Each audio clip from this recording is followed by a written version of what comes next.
ನಮ್ಮ ಕರ್ನಾಟಕದ ಸಂಸ್ಕೃತಿಯಲ್ಲಿ ನಮಗೆ ದೊಡ್ಡ ಅಪಾಯ ಒಂದಿದೆ. ಏನಿದೆ ಅಂದ್ರೆ, ನೀವು ಯಾವುದೇ ಸರ್ಕಾರಿ ಆಫೀಸ್ಗೆ ಹೋಗಿ ಈ ಸಾಹಿತಿಗಳದ್ದು ಫೋಟೋ ಹಾಕಿರ್ತಾರೆ.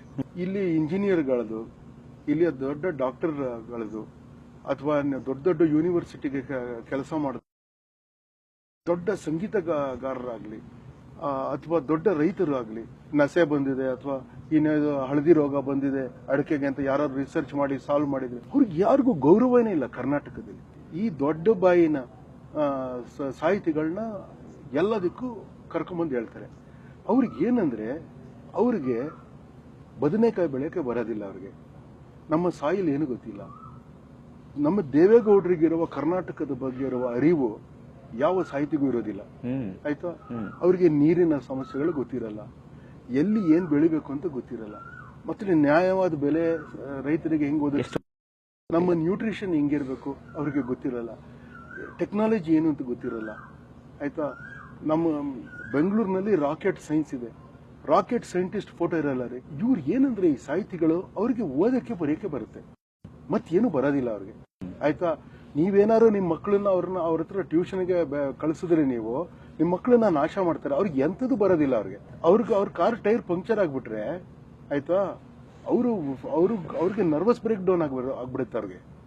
ಅವ್ರಿಗೆ ಏನು ಬರಲ್ಲ. ಮನೇಲಿ ಫ್ಯೂಸ್ ಹೋಗ್ಬಿಟ್ರೆ ಅವರು ಆರ್ಟಿಕಲ್ ಬರೀತಾರೆ, how Indian economy is not good, prime minister Modi develop skills ಅಂತ ಅವರೆಲ್ಲ ಉಪದೇಶ ಅಂತವ್ರವ್ರು. ಅವ್ರಿಗೆ ಮಾಡಕ್ ಬರಲ್ಲ ಅಂತ ಅವಳೆಲ್ಲ. ಅವ್ರಿಗೆ ಇಂಜಿನಿಯರಿಂಗ್ ಓದಿಸಿರ್ತಾರ ಆ ಮಗಂಗೂ ಮಾಡಕ್ ಬರಲ್ಲ. ಯಾಕಂದ್ರೆ ಅವನಿಗೂ ತಲೆ ಕೆಡಿಸಿ ಅವ್ನಿಗೆ ರೆವಲ್ಯೂಷನರಿ ಲೆಫ್ಟಿಸ್ಟ್ ಎಂತ ಮಾಡಿ ಇಟ್ಟಿರ್ತಾರ. ಅವ್ರಿಗೆ ಏನಾದ್ರು ಬರೆಯೋದು ಬರುತ್ತೆ ಅವ್ರಿಗೆ. ನಾನೇನಂದ್ರೆ, ಒಂದು ಕಂಪಲ್ಸರಿ 5 ವರ್ಷ ಸಾಹಿತಿಗಳಿಗೆ ರೆಸ್ಟ್. ಏನಂದ್ರೆ, ಮೌನವ್ರತ ಮಾಡಲಿ. 5 ವರ್ಷ ಯಾವ್ದ್ರ ಬಗ್ಗೆನೂ ಮಾತಾಡೋಂಗಿಲ್ಲ ಅಂತ. 5 ವರ್ಷ ಜ್ಞಾನ ಸಂಪಾದನೆ ಮಾಡ್ತೀನಿ. ಏನಂದ್ರೆ, ಕಾಮನ್ ಸೆನ್ಸ್, ಎಷ್ಟು ವ್ಯಾಪ್ತಿ ಇದೆ ಕರ್ನಾಟಕ, ನಮ್ಮ ನ್ಯಾಚುರಲ್ ರಿಸೋರ್ಸಸ್ ಏನು, ಎಲ್ಲೆಲ್ಲಿ ಏನ್ ಬೆಳೆದ್ರೆ ಒಳ್ಳೇದು, ಯಾವ್ದು ಅಪ್ರಾಪ್ರಿಯೇಟ್ ಟೆಕ್ನಾಲಜಿ, ನಮಗೆ ಯಾವ ಇನ್ಸ್ಟಿಟ್ಯೂಟ್ಸ್ ಎಲ್ಲ ಎನ್ಕರೇಜ್ ಮಾಡಬೇಕು ನಾವು ಅಂಥದ್ದೆಲ್ಲ ಸ್ಟಡಿ ಮಾಡಿ. ಯಾಕೆಂದ್ರೆ ಅವ್ರಿಗೆ ಓದಕ್ಕೆ ಬರೆಯೋಕ್ಕೆ ಬರುತ್ತಲ್ಲ, ಅವ್ರಿಗೆ ಓದೋದು ಸುಲಭ ಇರುತ್ತೆ. ಮತ್ತೆ ಅವರೇ ಬುದ್ಧಿವಂತರು ಅಂತ ಹೇಳ್ಕೊಂಡಿರೋದ್ರಿಂದ ಅವ್ರು ಅರ್ಥ ಮಾಡ್ಕೋಬಹುದು ಅಂತ ತಿಳ್ಕೊಳ್ಳೋಣ. ಮತ್ತೆ ಅವರದನ್ನ ಪ್ರಾಪಿಗೇಟ್ ಮಾಡಕ್ಕಾದ್ರೆ ಕರ್ನಾಟಕ ಬಹಳ ಸುಭಿಕ್ಷವಾದ ರಾಜ್ಯ ಆಗತ್ತೆ. ಅದಕ್ಕಾಗಿ ಅವರ ಸಾಹಿತಿಗಳಲ್ಲಿ ಏನು ವಿನಂತಿ ಅಂದ್ರೆ, ಅವರು ಸ್ವಲ್ಪ ಜ್ಞಾನ ಸಂಪಾದನೆ ಮಾಡಬೇಕು. ಈಗ ನಮ್ಮಲ್ಲಿ ಏನು ಅಭಿಪ್ರಾಯ ಇದೆ ಅಂದ್ರೆ, ಸೈನ್ಸ್ ಎಲ್ಲ ಗೊತ್ತಿದ್ರೆ ಮೆಡಿಕಲ್ ಟೆಕ್ನಾಲಜಿ ಫೀಲ್ಡ್ಸ್ ಕೊಟ್ಟೋಗ್ತಾರೆ, ಇದು ವ್ಯಾಪಾರ ಅವೆಲ್ಲ ಗೊತ್ತಿದ್ರೆ ಸ್ವಲ್ಪ ಬ್ಯಾಂಕಿಂಗ್, ಫೈನಾನ್ಸ್, ಕಾಮರ್ಸ್, ಟ್ರೇಡ್ ಅದಕ್ಕೆ ಕೊಟ್ಟೋಗ್ತಾರೆ.